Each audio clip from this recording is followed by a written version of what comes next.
El punto de partida del libro es el antiguo régimen, que se os explica para que podáis percibir los cambios que se van a producir en la sociedad, la política y la economía. ¿Qué se entiende por antiguo régimen? Se trata de una organización socioeconómica en la que la sociedad se divide en dos grupos, los privilegiados y los no privilegiados, que son la mayoría.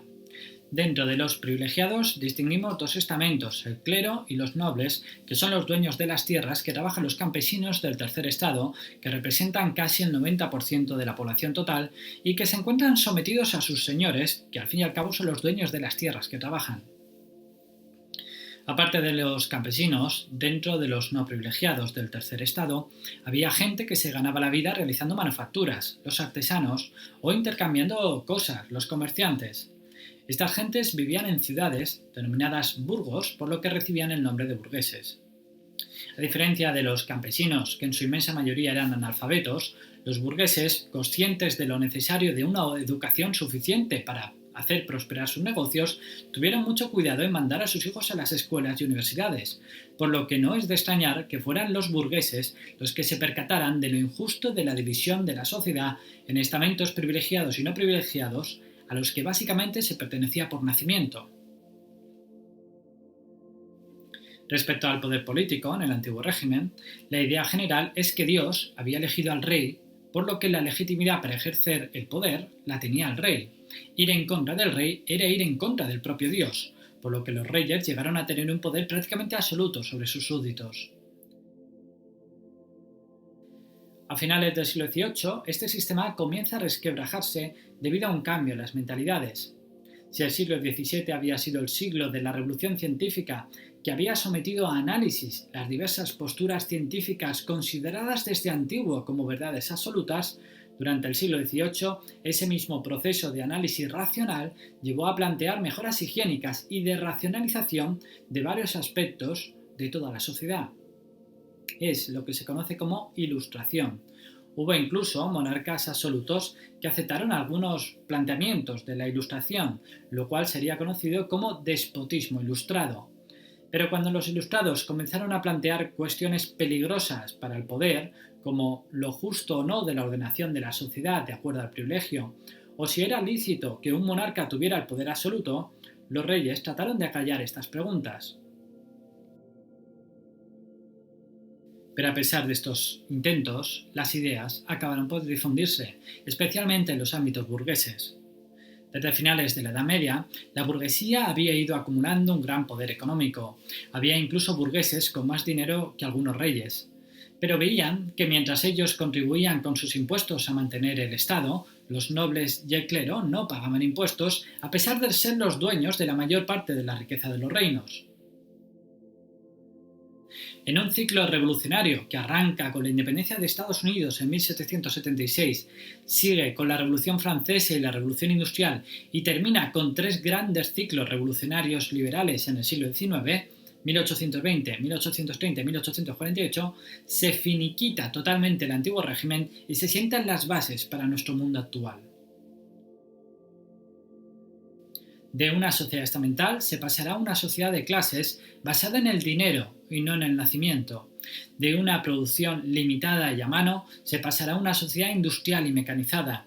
De unos monarcas con poder absoluto se pasará a unas sociedades donde la legitimación para establecer las leyes vendrá de la voluntad de la nación y donde ni los mismos reyes podrán saltarse los derechos recogidos en las constituciones de los ciudadanos que las componen. El primer país que establece un sistema basado en las ideas de la Ilustración fueron las 13 colonias inglesas de Norteamérica tras independizarse de su metrópoli, gracias en gran parte al apoyo francés y español, encantados de poner en aprietos a la primera potencia mundial del momento, Inglaterra. Las 13 colonias inglesas establecieron un sistema republicano en el que los representantes de la nación eran elegidos por sus ciudadanos mediante elecciones periódicas y eran los mismos representantes de la nación los que tenían derecho a realizar las leyes que les gobernasen a todos. Los poderes ejecutivo, legislativo y judicial fueron divididos en personas e instituciones distintas para crear un sistema de contrapesos que pudiera evitar el surgimiento de una nueva tiranía. y los ciudadanos pasaron a tener unos derechos que nadie podía traspasar, recogidos en una constitución, la de 1778, la primera constitución de la historia. Pero al fin y al cabo, Estados Unidos está al otro lado del Atlántico. Sin embargo, ¿y si esas mismas leyes se pusieran en práctica en el propio corazón de Europa? ¿En el país más absolutista? ¿En el país más poblado del continente? Pues eso es justamente lo que pasó en Francia en 1789.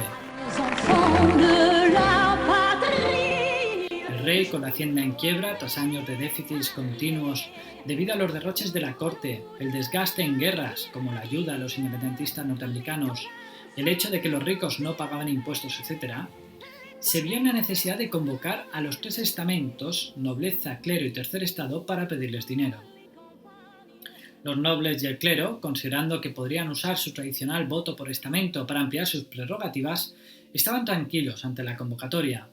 Pero el tercer estado había cambiado. Las ideas ilustradas se habían extendido. Un panfleto de un tal Abad Sieyès recorrió Francia mientras se realizaba la convocatoria.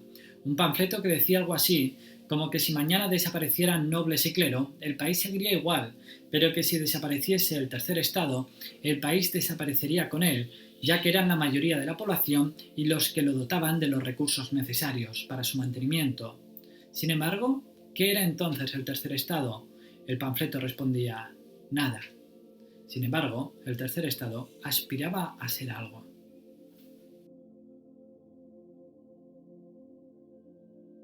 Así, cuando se reunieron los estados generales, el tercer estado exigió el voto por cabeza. El rey se negó, pero al final tuvo que ceder. Sin embargo, mientras cedía, llamaba al ejército. La noticia de que el ejército se acercaba a la Asamblea Nacional creada por el tercer estado corrió como la pólvora por todo el país y las gentes se lanzaron a las calles a defender a sus representantes. Es el gran miedo, en el que muchos nobles tuvieron que huir y en el que los ciudadanos de París tomaron la fortaleza de la Bastilla, donde pudieron armarse y hacerse con el ayuntamiento. El ejemplo de París fue seguido en multitud de ciudades. La propia Asamblea, asustada y buscando apaciguar a la multitud, declaró abolido el feudalismo y los derechos señoriales, e incluso proclamó una declaración de derechos inalienables que ni siquiera el rey podría saltárselos.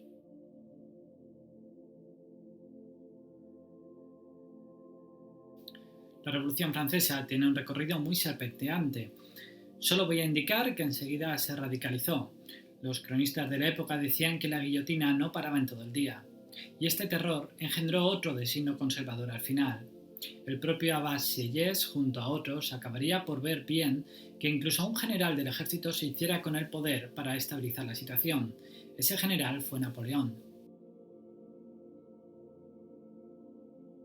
Napoleón, si bien se erigió en defensor de los valores de la revolución, también trató de crear un gran imperio europeo bajo su dominio. Con ello, impulsó las dos corrientes ideológicas básicas del siglo XIX y del XX, el liberalismo y el nacionalismo.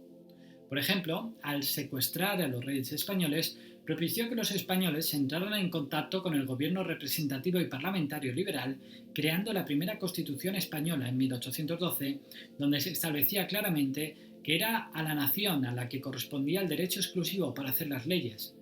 Pero por otro lado, eran franceses los que se pavoneaban paseándose por el país, con lo cual se estimuló también el sentimiento nacional frente al invasor.